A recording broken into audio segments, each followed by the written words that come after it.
يعني ايه حساب بنكي مغلق؟ ويعني ايه مغلق؟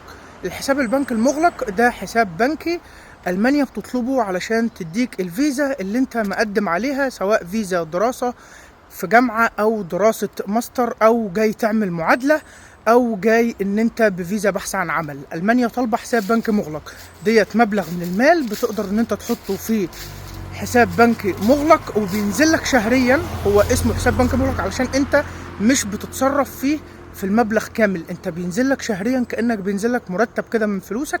بينزل لك شهريا 1000 يورو او 1100 يورو شهريا في الحساب البنكي العادي اللي انت بتعمله. ولكن الحساب البنكي المغلق ده حساب بتعمله وانت بره ألمانيا، بتقدم عليه اونلاين على موقع فينتيبا، وبعد كده بتفتح الحساب وبتحط فيه الفلوس. بتختلف يعني ميزانية الحساب ده، ولكن مينيمم بيتحط فيه 12,000 يورو وبينزل لك وبيتجدد سنويا طبعا، طول ما انت مش معاك شغل ثابت ووضعك لسه مش مستقر في شغل وملكش دخل ثابت جوه ألمانيا. مش هتجدد إقامتك غير لما تعمل حساب بنكي مغلق وتجدد الحساب البنكي المغلق طالما انت جوه المانيا. لو بره المانيا زي ما قلت لك، دي الطريقه اللي انت بتعمل فيها الحساب البنكي المغلق، وانا شرحت لك يعني ايه حساب بنكي مغلق. بالتوفيق ان شاء الله. ولو وصلت لحد النقطه دي في الفيديو فشكرا جدا ان انت كملت الفيديو الاخر.